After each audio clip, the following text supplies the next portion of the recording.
નમસ્કાર, આપ જોઈ રહ્યા છો સ્પાર્ક ટુડે ન્યૂઝ। વડોદરા શહેરમાં આજે ક્ષત્રિય એકતા સ્વાભિમાન મહારેલી સાથે મહાસંમેલનનું ભવ્ય આયોજન કરવામાં આવ્યું હતું। ક્ષત્રિય એકતા સ્વાભિમાન મહારેલી સાથે આ સંમેલન યોજાયું। શ્રી રાષ્ટ્રીય રાજપૂત કરણી સેના સહિત ક્ષત્રિય સમાજના યુવાનો, યુવતીઓ, વડીલો, મહિલાઓ, બાળકો સૌ કોઈ આ રેલીમાં જોડાયા હતા। ભવ્ય એકતા સ્વાભિમાન રેલી શહેરના કીર્તિસ્તંભ ખાતેથી શરૂ કરવામાં આવી। આ મહારેલી વાજતે ગાજતે કીર્તિસ્તંભથી નીકળી માર્કેટ 4 રસ્તા થઈ ન્યાય મંદિર, લહેરીપુરા ચોકીથી Mandvi, Chokhandi main road, Pratapnagar main રોડથી સુસેન 4 રસ્તા થઈને શ્રી રાજપૂત સમાજની વાડી માણેજા ખાતે પૂર્ણ થઈ। અને આ કાર્યક્રમમાં શ્રી રાષ્ટ્રીય રાજપૂત કરણી સેનાના રાષ્ટ્રીય ઉપાધ્યક્ષ તથા ગુજરાત પ્રદેશ પ્રમુખ રાજસિંહ ખાવત સાથે ગુજરાત પ્રદેશ મહામંત્રી શૈલેન્દ્રસિંહ ઠાકોર, મહેન્દ્રસિંહ રાઠોડ, વિક્રમસિંહ ચાવડા, મનીષસિંહ પરમાર, સાગરસિંહ ઠાકોર, લખન દરબાર તથા મા શક્તિ સેનાના પ્રમુખ ધર્મેન્દ્રસિંહ વાઘેલા સહિતના પદાધિકારીઓ વિશેષ હાજર રહ્યા હતા। આ મહારેલીનો મુખ્ય ઉદ્દેશ્ય સૌ રાજપૂત સમાજને એક કરવાનો તેમજ આગામી સમયમાં 30% રાજપૂત સમાજનું પ્રતિનિધિત્વ રાજકારણમાં થાય, સમાજનો વિકાસ થાય તે માટે હતું, જેને લઈને મહારેલી બાદ મહાસંમેલન યોજવામાં આવ્યું, જ્યાં મોટી સંખ્યામાં રાજપૂત, ક્ષત્રિય સમાજ અને કરણી સેનાના પદાધિકારીઓ, કાર્યકર્તાઓ અને સમાજના આગેવાનો હાજર રહ્યા હતા। ક્ષત્રિય સમાજ ગામડે ગામડે સંગઠિત થયું છે। શ્રી રાષ્ટ્રીય રાજપૂત કરણી સેના નેજા હેઠળ ગામડે ગામડે યાત્રા કરી અમે ક્ષત્રિય સમાજને સંગઠિત કર્યું છે। હવે એનો લાભ લેવાનો સમય આવ્યું છે। દરેક ક્ષેત્રમાં ક્ષત્રિય સમાજ પોતાનું પ્રભુત્વ મેળવે એ અમારું ધ્યેય છે ને એ અમારું હેતુ છે, એ અમારું દાયિત્વ છે। એ જ દિશામાં શ્રી રાષ્ટ્રીય રાજપૂત કરણી સેના નેજા હેઠળ ગુજરાતના જિલ્લાઓમાં ક્ષત્રિય એકતા યાત્રા અને ક્ષત્રિય એકતા સ્વાભિમાન મહારેલી અને મહાસંમેલનનું આયોજન અમે કરી રહ્યા છીએ। હેતુ માત્ર એક જ છે કે હવે રજવાડા અમને પાછા જોઈએ, રિયાસતો પાછી જોઈએ। લોકસભા લોકતંત્ર છે, લોકશાહીમાં આપણે રિયાસતો પાછી મેળવવા માટે ક્ષત્રિય સમાજે ચુનાવી પ્રક્રિયામાંથી પસાર થવાની આવશ્યકતા છે અને એ અમે તૈયારી કરી લીધી છે। ગામડે ગામડે સંગઠિત થયા છીએ અને આ વખતે 30% સીટો ક્ષત્રિય સમાજને અમે અપાવીને જ જંપીશું।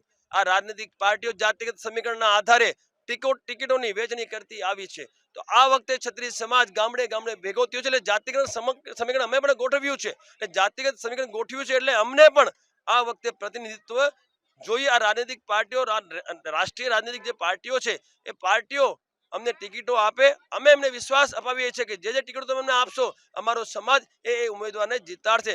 જો તમે નહીં આપો તો પણ અમારી તૈયારી તો છે જ, અમે અપક્ષમાં પણ લડવા માટે તૈયાર થઈ ગયા છે। 30% સીટો આવનારા વિધાનસભા ચુનાવમાં અમને જોઈએ ને અમે લઈને રહીશું, કારણ કે 1947માં 567 રજવાડા અમે આ દેશની અખંડતા માટે, આ સમાનતાઓને અમે સમર્પિત કર્યા છે, પરંતુ અમને શું મળ્યું? હાસ્ય પર ધકેલી દેવામાં આવ્યું। હવે આને અમે બરદાસ્ત નહીં કર્યો। ક્ષત્રિય સમાજ સુશાસન કરતા જાણે છે, ક્ષત્રિય સમાજ જનતાની સેવા કરવાનું જાણે છે, એટલે ક્ષત્રિય સમાજને હવે તો પ્રતિનિધિત્વ આપવું પડશે અને અમે લઈને જંપીશું। મિત્રો સર, જે રીતે આજે આ રેલી કાઢવામાં આવી છે, મહારેલી કાઢવામાં આવી છે, કેટલા સંખ્યામાં પબ્લિક હશે? ભીડની સંખ્યા ના ગણી શકાય, પણ હજારોની સંખ્યામાં જિલ્લા સ્તરની આ મહારેલી છે। હજારોની સંખ્યામાં ગામડે ગામડેથી અને શહેરમાંથી સંખ્યા આપ જોઈ રહ્યા છો ઉમડી પડી છે। આ રેલી હવે 2 કલાક પછી મહાસંમેલનમાં પરિવર્તિત થવાની છે, ત્યાં પણ હજારોની સંખ્યામાં તમને ભીડ જોવા મળશે। આ એકતાની તાકાત છે, સમાજની એકતાનું શક્તિ પ્રદર્શન છે અને આ સમાજ ગામડે ગામડે ભેગો થયો છે, રૂઢિ વ્યવહાર કરવાનું ચાલુ કર્યું છે અને ભાટાઓ બધા દૂર કર્યા છે। અમે માથાઓ ગણવા માટે અમે તૈયાર થઈ ગયા છે અને ગણાવી ચૂક્યા છીએ, એટલે હવે સમાજને પ્રતિનિધિત્વ અપાવીશું, દરેક ક્ષેત્રમાં આપીશું, રાજકીય હોય, શૈક્ષણિક હોય, વ્યાપારિક હોય કે પછી રોજગારી હોય, તમામ ક્ષેત્રમાં સમાજને પ્રતિનિધિત્વ અપાવવું એ અમારો હેતુ છે, એ ઉદ્દેશ્ય છે। અને શૈલેન્દ્રસિંહ ઠાકોર, કરણી સેના પ્રદેશ મહામંત્રી। આજ રોજ સમગ્ર ગુજરાતમાં જે પ્રમાણે કરણી સેના દ્વારા ક્ષત્રિય એકતા મહારેલી મહાસંમેલનનું આયોજન કરવામાં આવ્યું છે, એના કારણે આજે વડોદરા શહેર જિલ્લામાં પણ આ પ્રમાણે મહારેલીનું આયોજન કરવાયું છે। ક્ષત્રિય એકતાનું મુખ્ય ઉપદેશ એ છે, રાજસિંહ શેખાવતજી જે પ્રમાણે સમગ્ર ગુજરાતમાં તાલુકે ગામડે ગામડે જિલ્લે સમાજને એક કર્યો છે અને કરી રહ્યા છે, એમના ભગીરથ કાર્યમાં સહભાગી બનવા આજરોજ વડોદરા શહેરમાં પણ આ ભવ્ય આયોજન કર્યું છે। કીર્તિસ્તંભથી શરૂઆત કરી માર્કેટ 4 રસ્તા, ત્યારબાદ માંડવીથી પ્રતાપનગર થઈ રાજપૂત સમાજની વાડીમાં આ મહારેલીનું પૂર્ણાવતિ થશે। ત્યારબાદ મહાસંમેલનનું પણ આયોજન કર્યું છે। મહાસંમેલન પત્યા બાદ આ કાર્યક્રમને પૂર્ણ કરીશું। આશરે કેટલી ગાડીઓ સંખ્યામાં નીકળશે આમાં આ રેલીની અંદર? આપ જોઈ રહ્યા છો હજારોની સંખ્યામાં વડોદરા શહેરમાં તેમજ આજુબાજુના ગામમાંથી ક્ષત્રિયો એકત્રિત થયા છે। આટલો વરસાદનો માહોલ છે, ખૂબ વરસાદ પડ્યો 2 કલાક પહેલાં, તેમ છતાં બાઇક, 4 વ્હીલર તેમજ ટ્રેક્ટરો ભરી ભરીને ગામડેથી અને તેમજ શહેરમાંથી લોકો ઉપસ્થિત થયા છે। સમાજ હવે માંગે છે 2022માં જે પ્રમાણે અત્યાર સુધી સમાજને અન્યાય થયો છે એ અન્યાય આવનાર દિવસોમાં સહન નહીં કરીએ। એ રાજકીય પાર્ટીને આ એક ચેતવણી રૂપ, એક નાની ચિંગારી રૂપ આ એક શક્તિ પ્રદર્શન છે। આશરે કેટલા જણની સંખ્યામાં પબ્લિક હશે? આપ જોઈ રહ્યો છો હજારોની સંખ્યામાં છે, 1000થી વધારે બાઇક છે, 200-300 ગાડીઓ છે, ટ્રેક્ટરો છે, બીજા બધા અન્ય વ્હીકલો છે, બધા આટલા મોટી સંખ્યામાં વડોદરા શહેરના રાજમાર્ગ પર અમારી ભવ્ય શોભાયાત્રા અને અમારું શક્તિ પ્રદર્શન કે જે પણ ગણો એ વડોદરા શહેરના આંગણે લઈ જઈશું। करणी सेना की महारैलियां और महासम्मेलन का आयोजन पूरे गुजरात राज्य में हो रहा है और हम जानते हैं कि हिंदू समाज है वो अलग अलग जातियों का बना हुआ समाज है।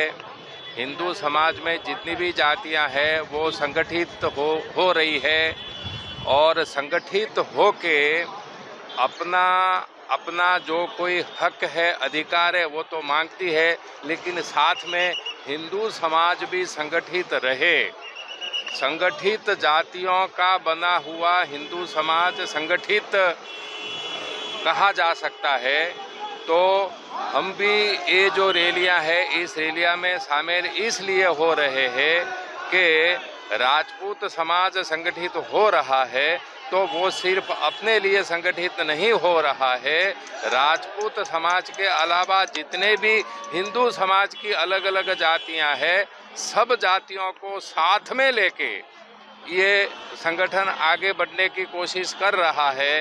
पुराने ज़माने में राजा थे, राजपूत ही थे और राजपूत राजा जो थे तो पूरे हिंदू समाज को और बिन हिंदुओं को साथ में लेके चलता था।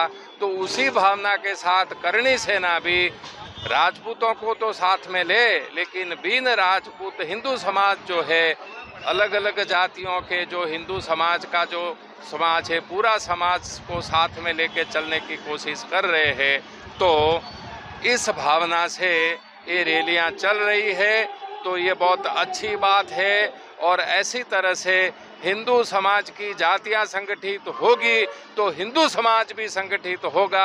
इस भावना के साथ हम भी इस रैली के साथ जुड़े हुए हैं और ये रैलियां आगे भी चल के सफल हो और राज्य का, देश का, धर्म का हित में इनका योगदान हो, ऐसी भावना के साथ ही रैलियां चलती है। तो हमें ये क्षत्रिय एकता सम्मेलन को लेकर के पूरे गुजरात के अंदर हर जगह रैली हो रही है। राज शेखावत जी के नेतृत्व में प्रदेश अध्यक्ष हैं गुजरात के, और क्षत्रिय मजबूत होंगे, सुदृढ़ होंगे तो देश मजबूत होगा, राष्ट्र मजबूत होगा।